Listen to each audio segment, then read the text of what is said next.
Fala pessoal, aqui quem fala é o Juliano, sou certificado em gestão pela Ambima, sou estudante do CFA Institute e sócio aqui da Real Invest. Seja bem-vindo a mais um Giro Macro.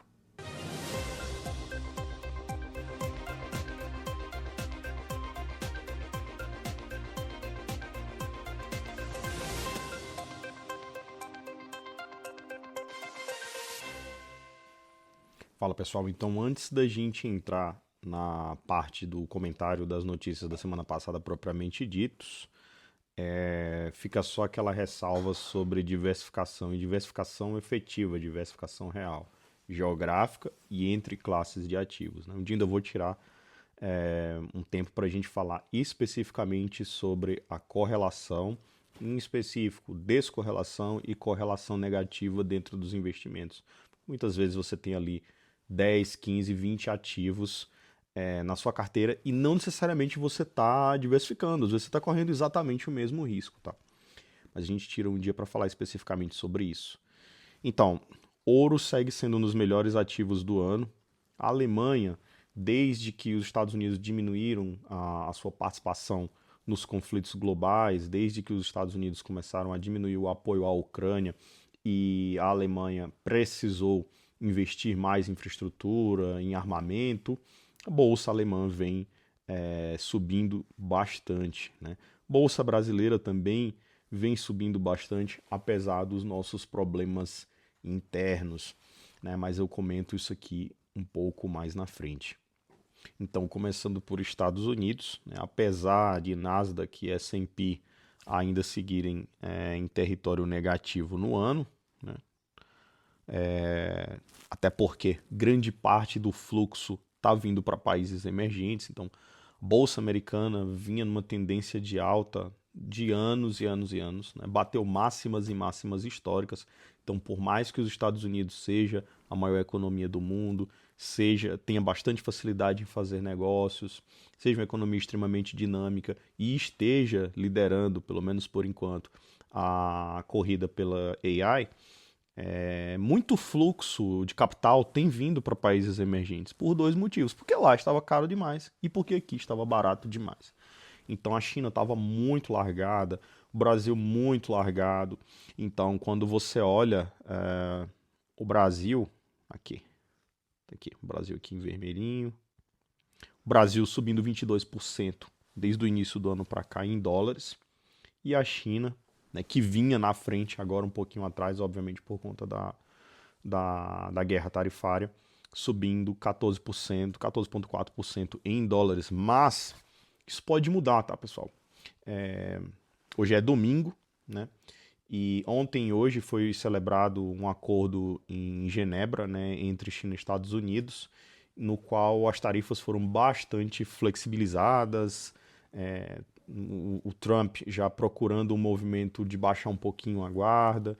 Então, muito do peso das tarifas que tinha sido colocado na China vai ser reduzido e é muito provável que agora na segunda-feira a gente já amanheça com bolsa americana em alta e talvez bolsa chinesa também subindo um pouquinho, já precificando esse acordo. Lembrando, o Trump volta atrás com extrema facilidade. Então, esse acordo foi celebrado hoje. A gente não pode se surpreender se lá no meio da semana ele solte um tweet dizendo alguma coisa que não era bem assim, tá? Então, acredito que isso não vá acontecer, mas a gente não pode excluir a probabilidade, né, quando se fala de Trump. Ainda falando de Estados Unidos, na semana passada a gente teve decisão de política monetária por lá e o Fed decidiu manter a taxa de juros pela terceira vez consecutiva, decidiu manter a taxa de juros igual, ainda enfatizando riscos inflacionários.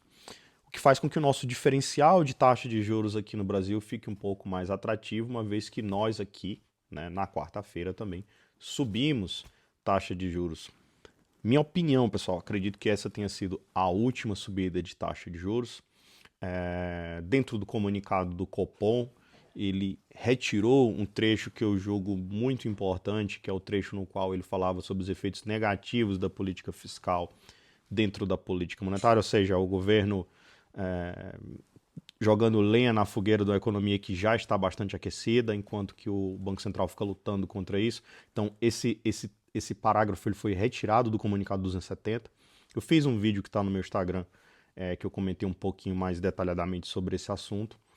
E o outro ponto que foi colocado lá foi justamente o lagging de política monetária, ou seja, nós já subimos bastante, o nível de taxa de juros está elevadíssimo, mesmo patamar que estava lá no governo Dilma, e agora é deixar esse efeito contracionista bater na economia. Então, como existe aí um lagging da política monetária, o Banco Central mencionou isso dentro do comunicado 270.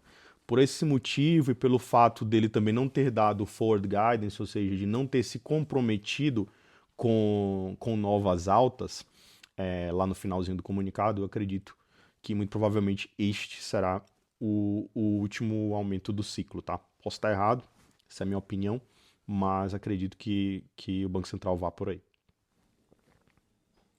Dado que eu gosto bastante de avaliar, pessoal, é a nossa estrutura a termo de taxa de juros, né? A média dos juros de hoje até um dado vencimento. Lembrando que esses vértices aqui são basicamente dias úteis, tá? Medido de semestre em semestre. Aqui a gente tem os juros nominais, aqui a gente tem inflação implícita e aqui a gente tem os juros reais. Então, quem costuma observar essa curva diariamente, vê que a gente teve uma queda, ou seja, um fechamento dessa curva de forma geral, né, ao longo da curva inteira, muito expressivo. A gente chegou a ter vértices ali batendo 15, 15,2 e agora a gente já está na casa de 13 ao longo de toda a curva, chegando a 13,4 aqui no miolo da curva, que foi onde tiveram os maiores fechamentos, as maiores quedas, tá? Então, na minha visão, ainda há espaço para a gente comprar títulos de juros reais, NTNB, tá, pessoal? NTNB lá no Tesouro, 2027, 2028, 2030, acho que ainda faz sentido colocar aí na sua carteira, se você já não está muito exposto, tá? Se você já tem muita coisa, busque diversificar, tá? Não é porque um ativo não tem risco de crédito que ele não tenha nenhum tipo de risco, tá, pessoal? Por quê? Se você concentrar muito em uma determinada classe de ativo, você abre mão dos ganhos em outras classes de ativos, como em ouro, por exemplo, como em criptoativos, como em moedas mais fortes do que o real, como o próprio dólar, euro, libra esterlina e por aí vai. Para finalizar, pessoal, acredito que essa vai ser uma semana positiva, né, para o Brasil. Né? Acho que se o Trump não voltar atrás em relação ao acordo celebrado entre China e Estados Unidos agora nesse final de semana e também com um acordo que já tinha acontecido entre Estados Unidos e Reino Unido, continuar baixando um pouquinho a guarda, cedendo em alguns pontos, eu acho que é muito positivo para a economia global. E falando de Brasil especificamente, desde o meio de abril até o atual momento, tem entrado bastante fluxo de investidor dentro da Bolsa, o que é bem interessante para o Brasil. Quando a gente alia isso tudo ao fato da nossa taxa de juros continuar cedendo, nossos juros futuros, tá, pessoal? Nossos juros futuros, como eu mostrei lá naquele gráfico, continuar cedendo, isso é muito positivo para as empresas. Aí a gente tem que passar para o micro e ver como é que está vindo essa temporada de balanços das empresas para poder identificar as melhores oportunidades. Mas acho que de forma geral é um momento interessante para o Brasil, até porque a gente continua com nossos pares emergentes aí com alguns conflitos armados. Recentemente a gente teve o início de conflitos entre Índia e Paquistão, que obviamente a Índia concorre bastante, né, pelo capital estrangeiro com o Brasil, com o México e com China, evidentemente. Né? Então, com a Índia ali, pelo menos por enquanto, um pouquinho de lado, sobra mais fluxo para os demais emergentes. Então é isso, pessoal. Espero que vocês tenham gostado. Um forte abraço e até a próxima.